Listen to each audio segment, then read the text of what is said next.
Ito po mga kapatid, buksan po natin ang ating mga Bible, kung meron po kayong mga dala sa Genesis chapter 14 verse 18 to 20. Ang sabi po dito, then Melchizedek, king of Salem, brought out bread and wine.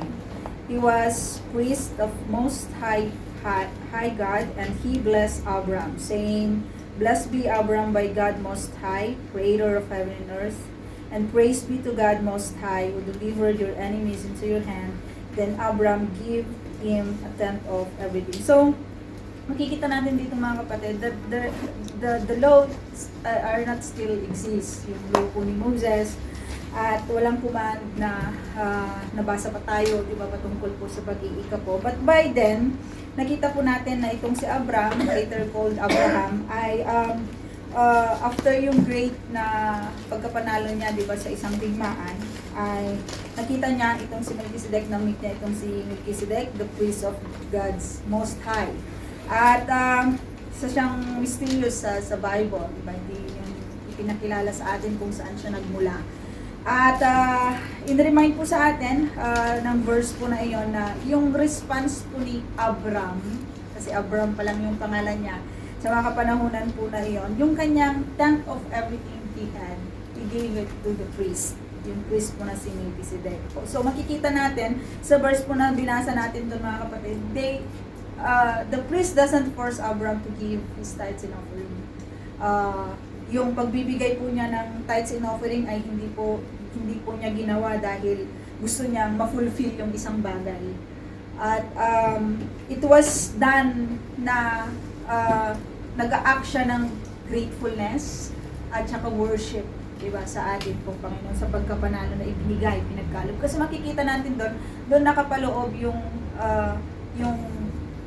pagkapanalo niya hindi dahil sa kakayanan ni Abram, but by the power, di ba, ng Lord. At yun ang nakita natin.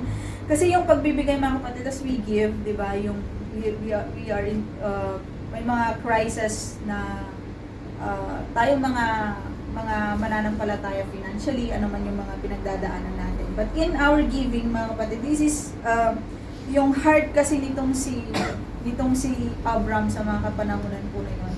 He has the heart to give. He doesn't hesitate, di ba? I-acknowledge, di ba, yung kanya pong pagkapanalo ay hindi dahil sa kanyang kakayahan, but everything that the victory that he have sa mga panahunan po na yun ay galing po sa Panginoon. It's not an obligation sa kanya, kundi honor, di ba, sa God po na ito. And it's not the rule to be done, but it's an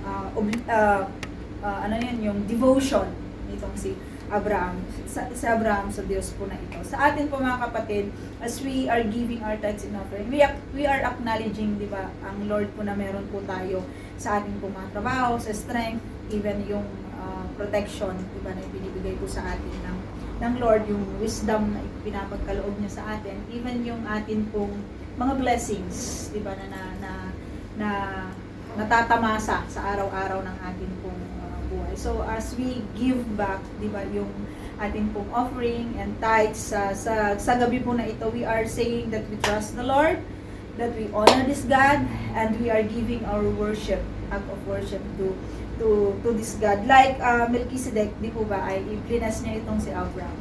And the Bible is not silent about those who are testing the Lord about in regard of this matter, na i-open niya yung windows of heaven at ibibigay, di ba, yung pagpapala, ibubuhos yung pagpapala sa bawat isa po sa atin na nagbibigay, di ba, ng tithes and offering sa Lord. So let us give yung atin pong tithes and offering sa grupo na ito, that we saying that we trust the Lord, that we honor the Lord, and we worship Him, and we give our worship in regards of this matter. Kasi yun yung response natin to all the goodness, di ba, ng Lord sa ating pong buhay, and regards, di ba, sa bagay po nito. So let us pray. Heavenly Father, we thank you so much, O God, sa gabi po na ito. We are entrusting you, Panginoon, our finances.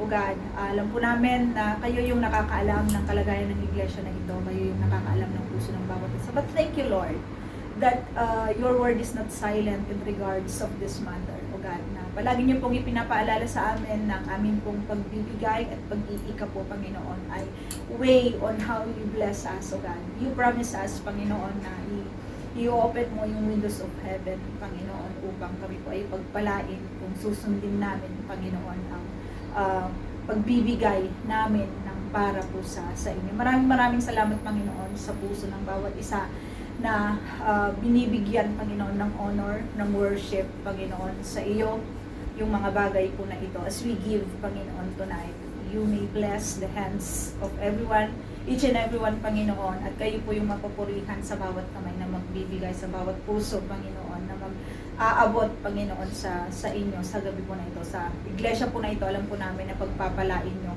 Panginoon, ang aming pong mga malilikom, Panginoon, na mga salapi, nawa ito ay mapalawak pa ang inyong kingdom, Panginoon, sa lugar po na ito. Maraming salamat. Ito po ang aming dalangin sa matangos na pangalan ng Jesus. Amen. Amen.